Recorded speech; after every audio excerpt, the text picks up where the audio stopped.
All right, so let's go ahead and get started. Welcome to Creative on Purpose Live. This is a show dedicated to helping purpose-driven difference makers, solopreneurs, freelancers, and creatives make a better living by making a bigger difference doing work that matters with people they care about. Today is New Year's Day, and so I thought I would just pop on Substack Live here today to talk a little bit about 3 simple steps that you can take to help make 2026 the best year ever in your solopreneur endeavor. And so, what I think I want to start with is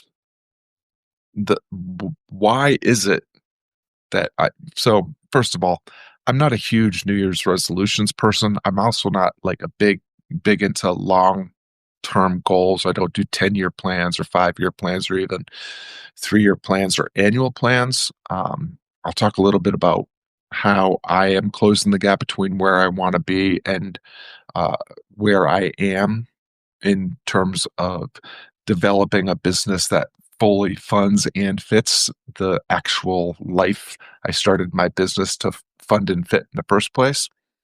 But I am a big fan of 90-day objectives, and I'm going to share today how a process I've been using for at least 3 or 4 years now that has really helped me succeed in building a business that does fully fund and fit around my vision, my ideal lifestyle vision of what lifestyle freedom looks like and feels like and means to me. One of the things that I think prevents most purpose-driven solopreneurs from building that business that where they spend most of their time doing work they love with people they care about, making a difference, making a decent living, is that they haven't actually really clarified, specified, defined what their vision of lifestyle freedom is. It's not enough to say I need to make more money, or I want to have more time for my family, or I want a house on the beach or a Ferrari in the driveway. Those type of things aren't really going to be the kind of objectives, lifestyle visions that we can actually build a plan for. So if you find yourself just thinking at this time of year, what I really need to do in the first quarter of 2026 is make more money, get more clients, uh, save more time, I would encourage you to get a little bit clearer about what your actual ideal lifestyle vision is. What does lifestyle freedom, which is what I think most of us want our business to fund and fit around, what does that look and feel like? I'll give you an exercise that will help you with that in a minute.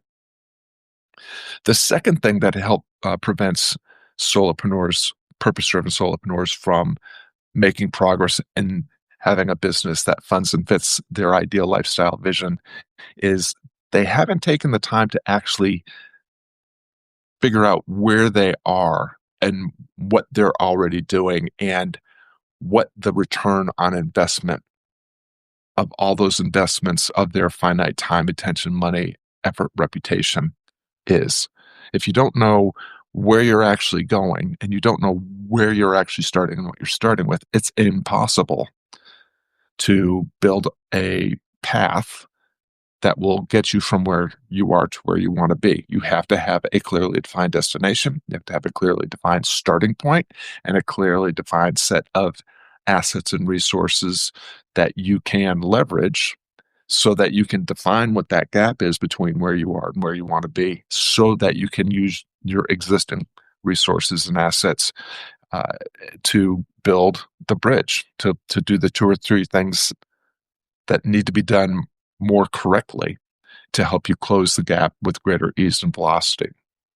And that would be the third thing that prevents us from making progress. We don't really have, since we don't have a clear destination, we don't have a clear starting point, we don't have the ability to craft a clear plan. We don't know what the number one priority, what's the number one bottleneck preventing us from getting from where we are to where we want to be.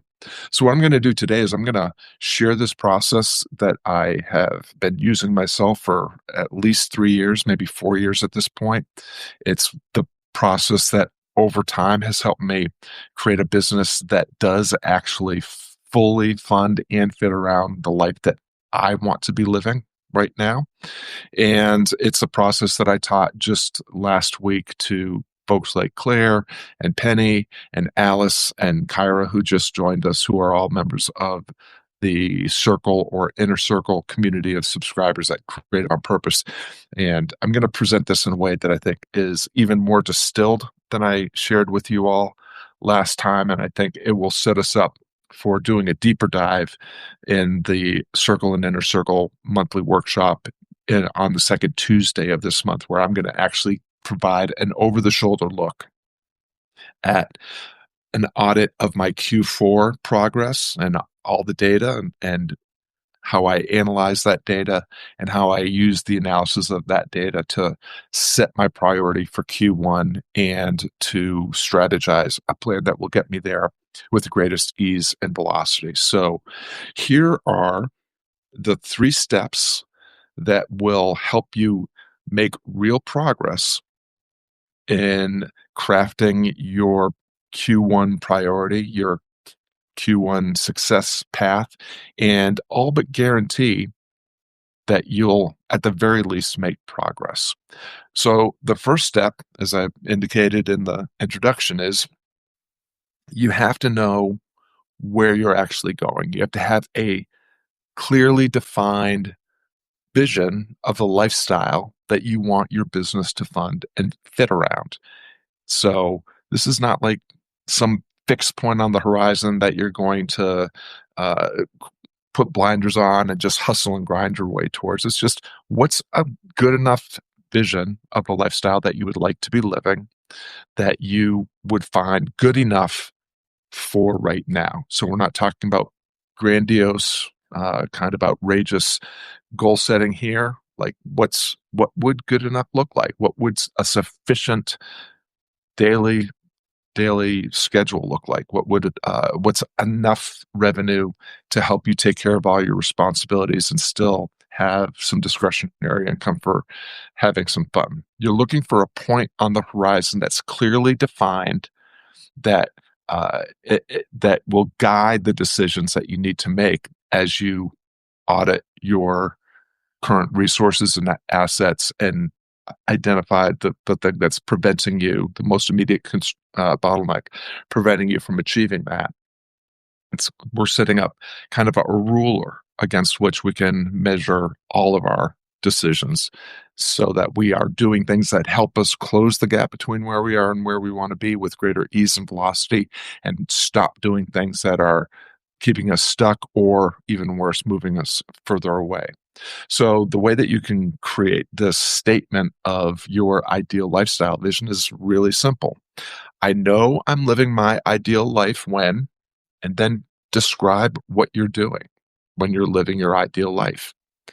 And then the second part is, to accomplish this, I will need, well, what are the resources that you'll need? What's the revenue that's required for you to be able to do that? What's the minimum amount of time that you want to be spending earning that revenue that gives you the life that you actually want to be, living?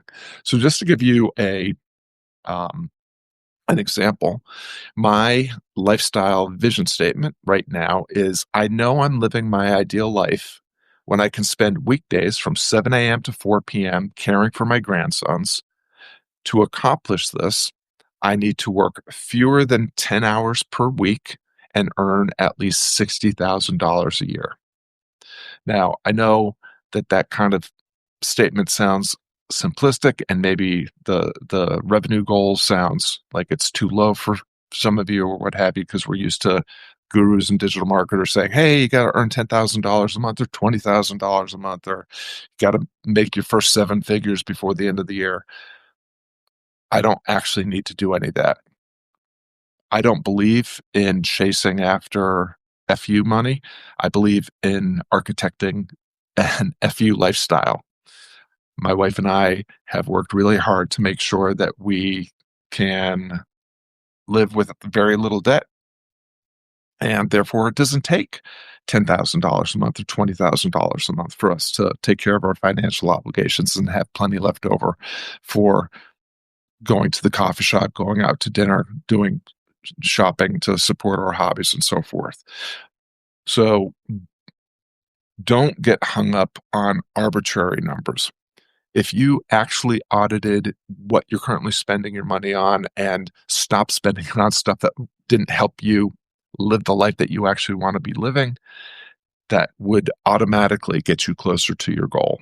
If you just stopped doing things that get you further away or keep you stuck, you're actually going to make progress just after doing an audit of your current spending. But figure out what your enough number is. What's a good enough annual revenue goal? What's a good enough looking schedule of how much time I want to be spending in my business? And what am I doing with the time and the revenue that I earn that makes me feel like I'm living a fulfilled, prosperous life?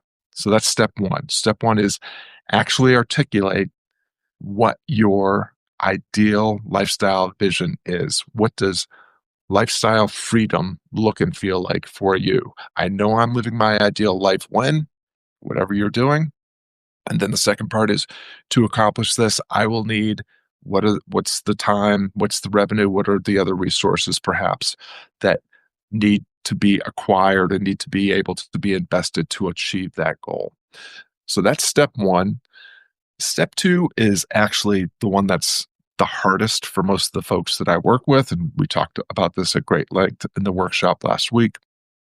And that is, you have to actually take an audit of what you're currently doing in your business. Where is the money currently going in your business? What are what's the software, the platforms, the apps, the programs, the courses, the coaching? Where's all that money going? What is the return on investment for all that spending? Where are you spending time trying to get the word out with your offer? How much time are you spending on social media platforms? What's the return on investment for spending that time there? How much time are you spending grinding out content for your blog, for social media, for your YouTube channel or your podcast? What's the actual return on investment for that?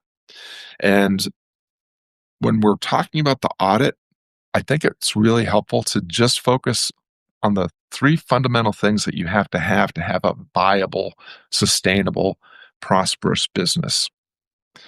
Because philosophically, thinking from first principles, reasoning from first principles, you need three things to have a viable, sustainable, fulfilling, prosperous business. You need an offer that is irresistible enough to an audience that is eager enough that whose lives would be enhanced by the thing that you do, the thing that you sell. And you have to have a way of putting that offer in front of that audience. And in the purpose-driven prosperity model operating system, which is what I teach my clients, it's what I use myself, we have different names for those things, but offer, audience, and client attraction system or process is what we're really talking about. So you can plug in whatever those mean to you. But we call it the forever offer. What's the perennial promise that I'm making that evolves as I gain in preeminence in delivering this promise? And how do I position myself in places where people who already know, like, and trust me can witness my making promises and keeping them, witness my expertise, my authority, my ability, my competence in delivering the difference that I can make through my product or service? That's your forever offer, not a power offer. No ideal customer avatar necessary. No niching necessary. Niching is a trap. No funnel. No content grind. No social media tools and tactics. No software apps. None of that's necessary. Forever offer just allows you to, by virtue of knowing who you are, what you're good at, and where you belong, show up and do your thing and let people watch, and your people will find you. And that is the most sustainable, successful way I know to build a business. The Be a Blessing marketing web is the second part. That's how we interact with and find our audience. I prefer webs over funnels. Funnels are leaky, they're ineffective, they're inefficient. They give you a very low return on investment for all your time, attention, money, and effort. They require a huge investment of time and other resources to grind out content, be everywhere all at once, all the time on the social media platforms, grinding out content for blogs and YouTube channels and podcasts and all that sort of thing. You don't need any of that. Where is the place where you can have what Seth Godin calls permission marketing based conversations, where your people you're engaging with people in ways that are anticipated, personal, and relevant, where you're just showing up and doing what you do out loud and in public so that people can witness you making and keeping promises, witness your competence at delivering what you say you can deliver. That's the best marketing that I know of. And the final piece is what we call the close the gap conversion engine process, which is, rather than constructing, trying to create this ideal customer avatar that is ideal and therefore a fantasy and not going to help you actually engage with real people. There's no niching.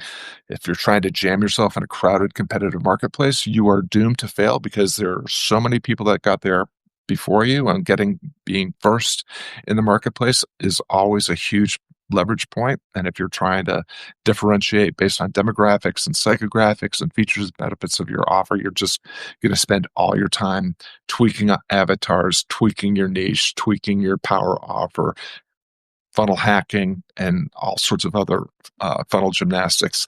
And you're going to spend very little time doing the work that you actually started your business for in the first place. Instead, we talk about conversations as the fastest path to cash, making micro promises and keeping them in a sequence, in doing the right thing, making the right promises at the right time in the right order to the right people over and over and over again, is a much faster way to get the right people to purchase your product or service. It's also a way that you create opportunities to become increasingly preeminent in your craft and doing what you do, the difference that you make in the way only you can make it for the right people. It becomes its own marketing, because even when you are helping people with your whatever elements of what you do are free, then you're earning goodwill, you're changing people's lives, they will talk about you, they will evangelize the difference that you're making for them, or people will just recognize that they look different, act different, and they'll ask them what happened, and they'll have to refer to you and the product that you sold them, or the service that you provided them, or just whatever it is that you did to help them.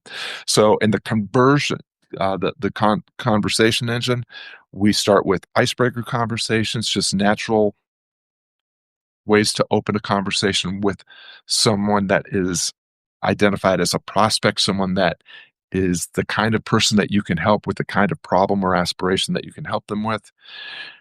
You move them into some sort of assessment conversation. Usually that is done for free. You are able to diagnose where they're actually trying to get to, where they're starting and what they're starting with, and help them see their blind spots, see their missed leverage, recognize their false beliefs, and deliver insights that actually help them start to make progress in accomplishing what they want to accomplish, or solving the problem that they want to solve.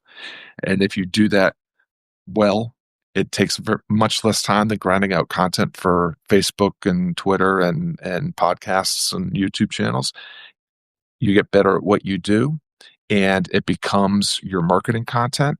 And people will naturally, if you make a series of small promises and keep them that actually make a difference in their lives, rather than have to get them on a discovery call or a sales call, or force them into some sort of funnel to try to pressure them into attending a webinar or going to a sales page and buying a thing, they'll actually raise their hand and ask how can they get more help from you, because maybe for the first time ever they're dealing with someone that's not a digital marketer or online guru, just trying to force and pressure them to the next step to in the funnel to get closer to grabbing their credit card credentials. You're actually helping them get clarity and traction towards the things that matter to them.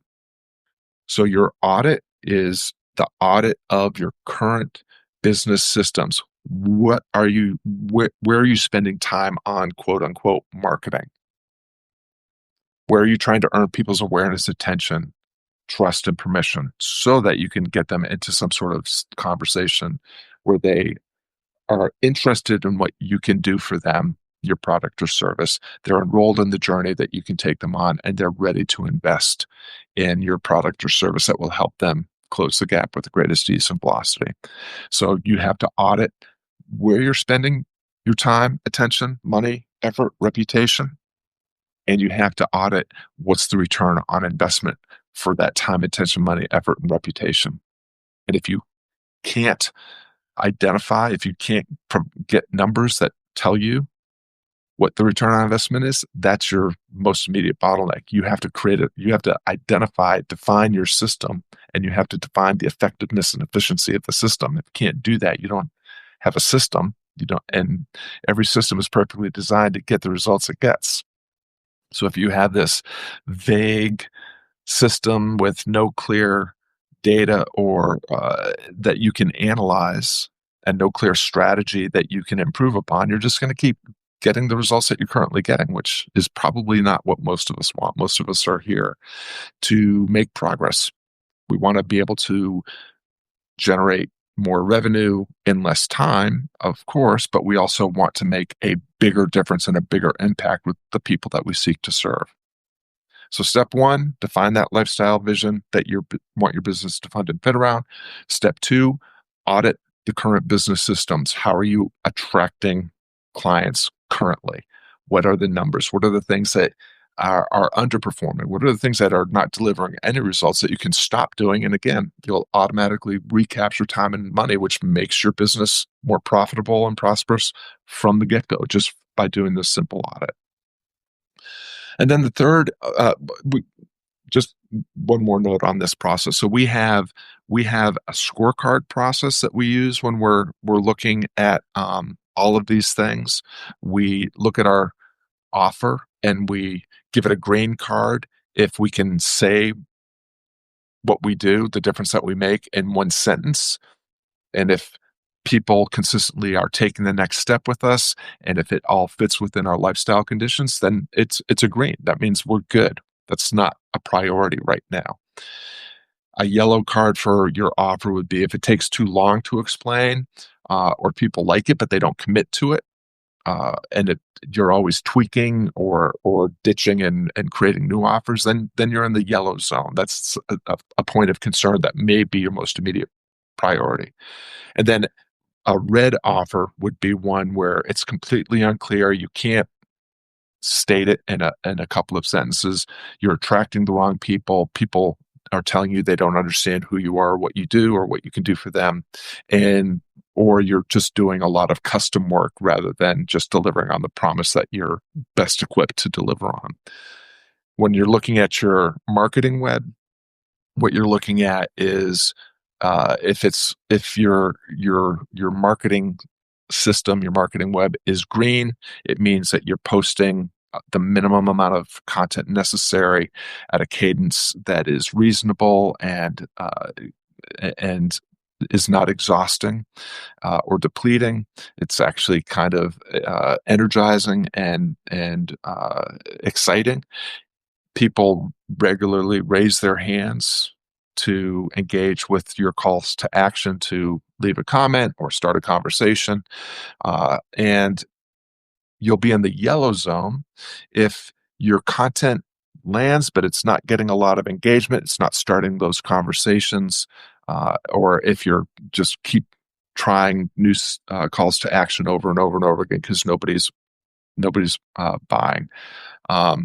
or raising their hand for the next step. And you'll be in the red zone if you're posting and there's just no connection at all, and therefore and you then just overproduce content. So creating more crappy content with AI is not going to help you uh, get the right people into your marketing web and have the conversations with people that you can actually help or would want to help. And so if you don't have a reliable, sustainable content generation process, calls to action that lead to conversations, and don't have reliable invitations where people take the next step with you, then you're in the red zone with your marketing web. And when you look at your client attraction, your close the gap client attraction system, or what we call the conversation engine, you'll know what you're doing here is asking, do I have a system that reliably turns interest and commitment? And you'll be, we use, again, an icebreaker that leads to an assessment process that leads into a low ticket continuous that leads into a mid ticket or high ticket. You're in the green zone if you can predict conversions. If you know your numbers and your system you can count on this many icebreaker conversations, get me this many assessment conversations, this many conversions into a low ticket thing, and this many conversions into a high ticket thing, then you're in the green zone. You know where your drop points are. You know where you have to raise the floor. You know where the improvement needs to happen. You'll be in the yellow zone if your conversions are lumpy. You can't name why you're getting clients or why people are moving forward.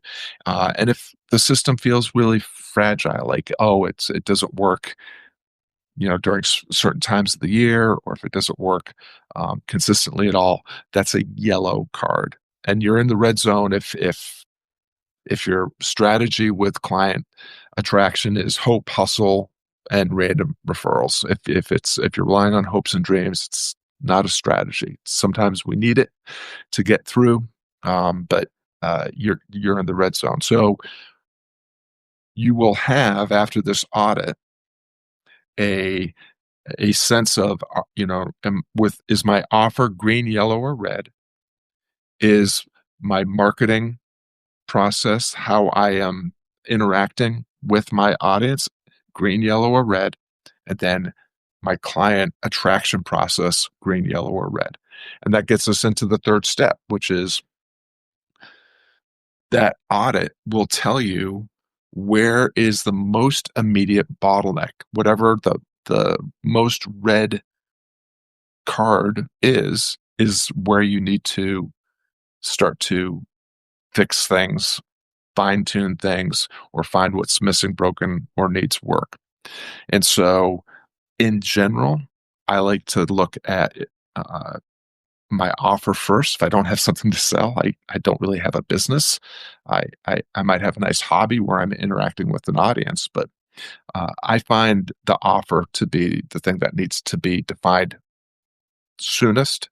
That doesn't mean that you're not engaging with an audience to define that offer. It's way easier to talk to the people that already know, like, and trust you, and listen for their dreams and aspirations and the problems and challenges that they have, and craft offers that address the concerns or the aims and aspirations of the people whose trust and permission you've already earned.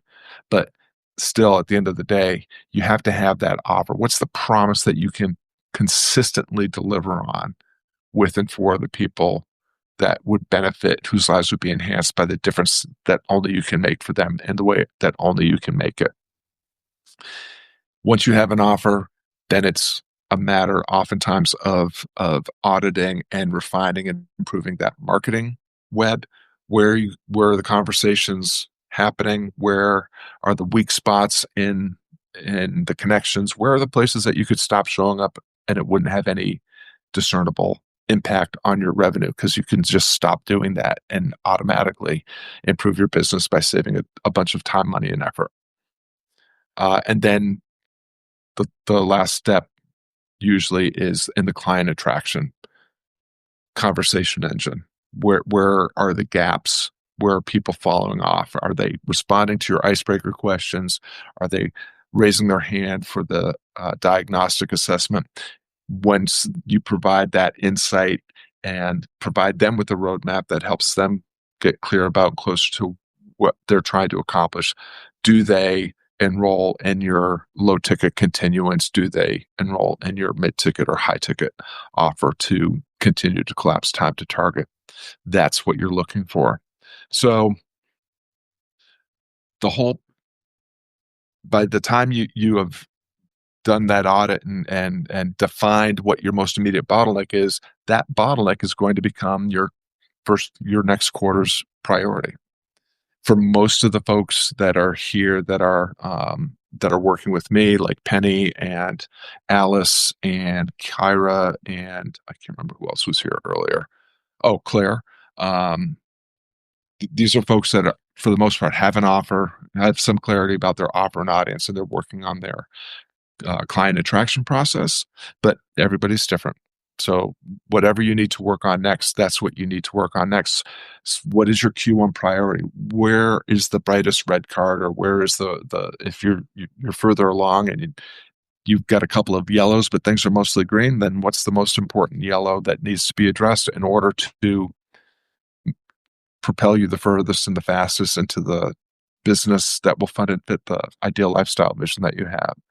What do you need to accomplish by the end of this quarter?